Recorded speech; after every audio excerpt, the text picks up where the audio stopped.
স্বাগত বন্ধুরা, মিনুর গপ্পসপ্পর চ্যানেলে আজ শোনাব আশাপূর্ণা দেবীর লেখা ছোট গল্প নিঃশঙ্ক। জানলা থেকে চোখে পড়ল ননির মার ননি ঢুকছে গেট ঠিলে। মোষের মতো কালো পাথুরে গায়ে একটা কোড়া লাল গামছা জড়ানো, পরনে একখানা ঠ্যাং ঠ্যাঙে কোড়া ধুতি, রুক্ষ চুলের বোঝাটায় যেন খড়ি উঠছে। সন্তর্পণে ঢুকছে এদিক ওদিক তাকাতে তাকাতে, দেখেই হাড় জ্বলে গেল। নির্ঘাত মায়ের ছেঁড়াদ্দোয় সাহায্য করতে হবে বাবু বলে কেঁদে পড়তে এসেছে। তাছাড়া আর কি? এখন মায়ের মরণ ভাঙিয়ে গাজার খরচটা তো চলুক কিছুদিন। ওর সেই হাড় জিরজিরে মাটার ঘাড় ভেঙে যা চলেছে এ যাবৎ, তা শুধুই কি নেশার রসদ? ননির ওই পাথরে শরীরটিকে অটুট রাখা বাবদ যাবতীয় রসদই বা কে জুগিয়ে এসেছে চিরকাল নিজেকে আকমারাই করে? উদয়াস্ত প্রাণপাত খেটে বহুবিধ উঞ্চবৃত্তি করে যা কিছু উপায় করেছে ননির মা, সবই তো ওই লক্ষ্মী ছাড়া গেজেল ছেলের নৈবেদ্যতেই ব্যয় করেছে। শুধুই যে গোটা 4-5 বাড়ির বাসন মাজা তাও তো নয়। সারাক্ষণই দেখো ননির মা হন্তদন্ত মূর্তিতে পথে চলেছে এক বালতি কাপড় নিয়ে সাবান কাচতে, চলেছে এক ঝুড়ি গোবর নিয়ে ঘুঁটে দিতে, চলেছে কারোদের বাজার বয়ে। শহরতলির এই ঘরোয়া পাড়াটায় ননির মাকে চেনে না এমন কেউ নেই। ননির যখন বছরখানেক বয়স, তখন ননির মা বাপ দুজনে কোথা থেকে যেন এখানে এসে হাজির হয়েছিল বানের জলে ভাসতে ভাসতে, অথবা দুর্ভিক্ষের তারায় তাড়িত হতে হতে। ননির বাপ মতি ঘরামির কাজ করত, কিন্তু কদিনই বা করল। অকস্মাৎই একদিন মারা গেল মতি, স্ত্রী পুত্রকে ভাসিয়ে দিয়ে। ননি তখন বছর 2.5। তদবধি চলছে ননির মার জীবনযুদ্ধ। এমনিতেই 2 ঘর বাসন মাজত, আরও 2-3 ঘর ধরল, এবং কেমন করেই যেন পাড়ায় বাড়তি কাজের চাহিদায় একম ইব অদ্বিতীয়ং হয়ে উঠল। আর তলায় তলায় ননিও বুনো মোষের মতো বিশাল এবং ভয়ালো হয়ে উঠতে থাকল। তার সঙ্গে গেজেল। শুনেছি গাজায় দম দিলে চেহারা পাকিয়ে যায়। ননি তার ব্যতিক্রম। মাতা পুত্রের আকৃতি প্রকৃতি দুই বিপরীতধর্মী। জোয়ান ছেলে বুনো শুয়োরের মতো যথেচ্ছ ঘুরে বেড়ায়, আর চামচিকের মতো মা তুই হাড়ভাঙ্গা খাটুনি খেটে তাকে খাওয়াস। এত আশকারা কেন? এই প্রশ্ন তুললে ননির মা অবলীলায় জবাব দিত, না হলি রক্ষী আছে বাবু, ওই আক্কস যে তাহলি মেরে আমার হাড় গুইরে দেবে। খিদে পেলে যে নক্কি ছাড়া চোখে কানে দেখতে পায় না। সংসারের কুটুটি ভেঙে উপগারে নাই, সারাদিনও মান কোথায় না কোথায় ঘুরবে, আর পেটে অগ্নি জ্বললি গা গা করে চেঁচাতে চেঁচাতে এসে ঘরে ঢুকেই বলবে, শিগগির ভাত দে, এক দণ্ড তর্স হয়নি বাবু, একটু দেরি হলেই আমায় ধরে এই মার তো সেই মার। অবলীলাতেই বলে। এই বলার মধ্যে যে দারুণ কোনো ক্ষোভের অথবা বিরক্তির প্রকাশ দেখতে পাওয়া যায় তাও নয়। মজার কথা এই, ননির ওই পেটটি নাকি দিনে অন্তত 3-4 জলে, আর ভাত ব্যতীত অন্য কোনো ঔষধেই নাকি সে জ্বলুনির নিবৃত্তি হয় না। এমনকি দৈবে কোনো দিন ব্রেকফাস্ট পান্তার বদলে মুড়ি চিড়ে অথবা মনিব বাড়ি থেকে আহরিত বাসি রুটি সামনে ধরে দিলে সে দ্রব্য মায়ের মুখের উপর ছুঁড়ে ফেলে দিয়ে বলে, এ পিণ্ডি তোর বাপের ছেঁড়াদ্দোয় দিগে যা। ননির মা এসব গল্প করে লোকের কাছে দুঃখ জানায়, আর অবশেষে বলে, ভাত বিউনি দস্যি। অতএব আর কি? ননির মার নিজের পেটটাকে 5 বাড়ির চাউটিতেই চালিয়ে নিয়ে হাড়ির সব ভাত ননির পেটেই ঢালতে হয়। অবশ্যই মুখে ছেলের সম্বন্ধে মুখ পোড়া, নক্কি ছাড়া, দস্যি, 70 ইত্যাদি বহুবিধ মূল্যবান বিশেষণ প্রয়োগ করলেও মৃতবৎসা ননির মার শেষ বয়সের এই একটা আস্ত সুস্থ ছেলের সম্পর্কে দুর্বলতার পরিমাপ কারও অবিদিত ছিল না।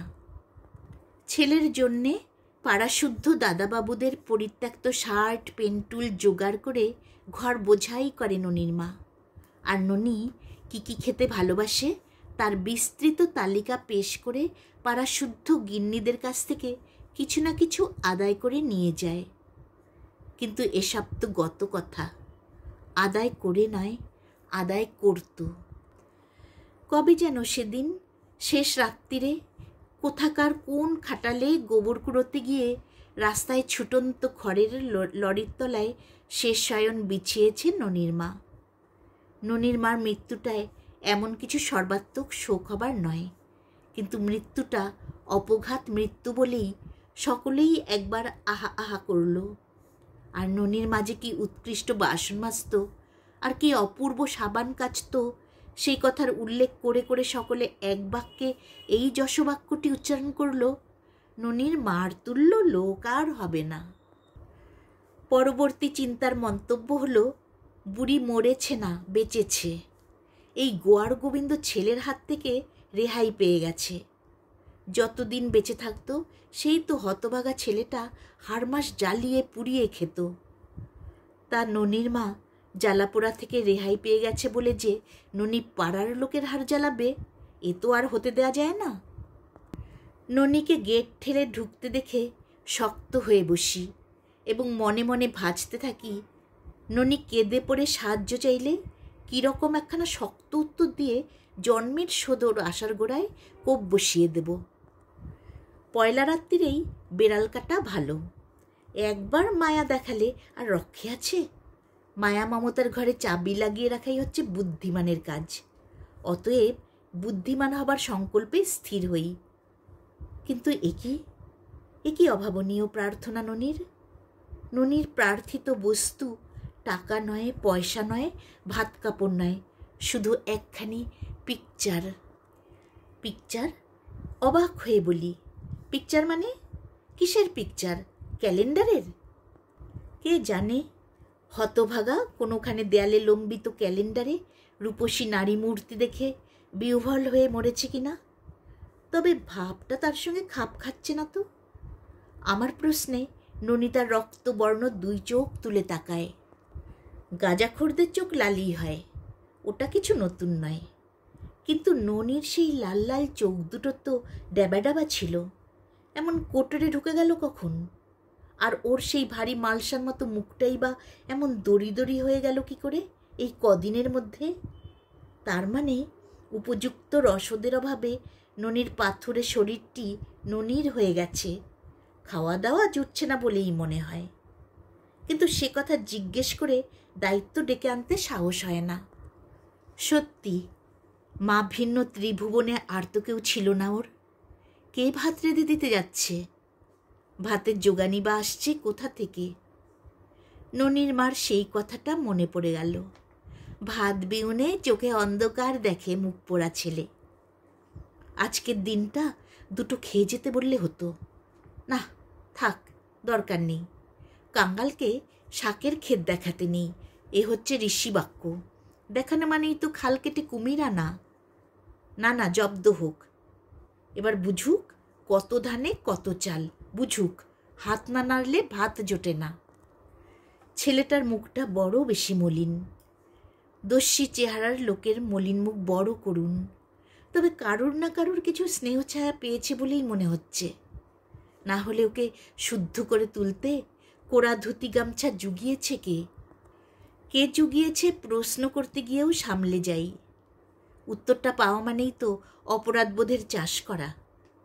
অন্য লোকে মনুষ্যত্ব দেখাচ্ছে আর আমি দেখাচ্ছি না, এটা স্বস্তির ব্যাপার নয়।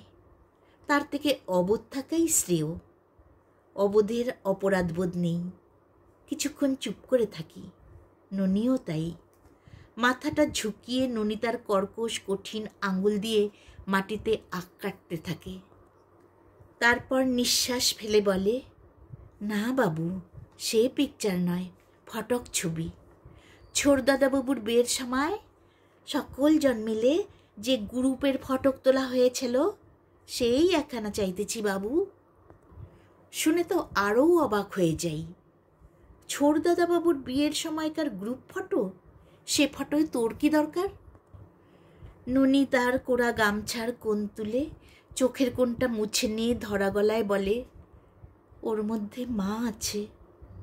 তোর? ননি মলিন গলায় বলে, হ্যাঁ বাবু, বর্দার খোকাকে কোলে নে। খবরটা জানা ছিল না, লক্ষ্য করে দেখিনি কোনো দিন। কিন্তু ব্যাপারটা কি, সত্যি মাতৃভক্তি উতলে উঠল, না এ একটা ধুরন্ধরি প্যাচ? সহানুভূতি কেড়ে অতঃপর আসল কথায় আসবে। গম্ভীরভাবে বলি, তা মার ছবি ওর মধ্যে আছে তো কি, নিয়ে গিয়ে পুজো করবি? ননি আবার একবার লাল লাল চোখ দুটো তুলে তাকিয়েই ঘাড় হেট করে তেমনিভাবে মাটিতে আঙুল বুলিয়ে অদৃশ্য কোনো লিখন লিখতে লিখতে মলিনতর কণ্ঠে বলে, সেই বাসনাতেই চাইছি বাবু, ঘরের কোনায় পীরে বসিয়ে থুয়ে রোজ পাতককালে ফুল দিয়ে পুজো করব। কি বললি? সত্যি সত্যি মায়ের ছবিকে ফুল দিয়ে পুজো করবি? কড়া গলায় বলি, হতভাগা লক্ষ্মী ছাড়া বাদর, ন্যাকামি করতে আসার আর জায়গা পাওনি? জীবন ভর মার হাড় জ্বালিয়ে খেয়ে মেরে পাঠ করে করে এখন মাতৃভক্তি দেখাতে এসেছ? গলার শব্দটা যেন একটু বেশি কর্কশ হয়ে যায়। কিন্তু ননির গলার স্বরটা যে এত কর্কশ তা জানা ছিল না। ননি হঠাৎ সেই কটু কর্কশ কণ্ঠটাকে ভেঙে ফাটিয়ে আরও বীভৎস করে ফেলে হাউ হাউ করে কেঁদে উঠে বলে, বুঝতে পারি নাই বাবু, আগে বুঝতে পারি নাই। ভগবানের চন্দর সূর্যি আলো হাওয়া যে কি বস্তু তাকে কোনো দিন খেয়াল করে দেখি? জন্মাবধি মাকে ওই ভগবানের চন্দর সূর্যির মতো দেখে আসতেছি। নরণ চরণ নাই, কখনো ভাবি নাই মা কোনো দিন মরে যাবে। এতক্ষণ পড়ছিলাম আশাপূর্ণা দেবীর গল্প নিঃশঙ্ক।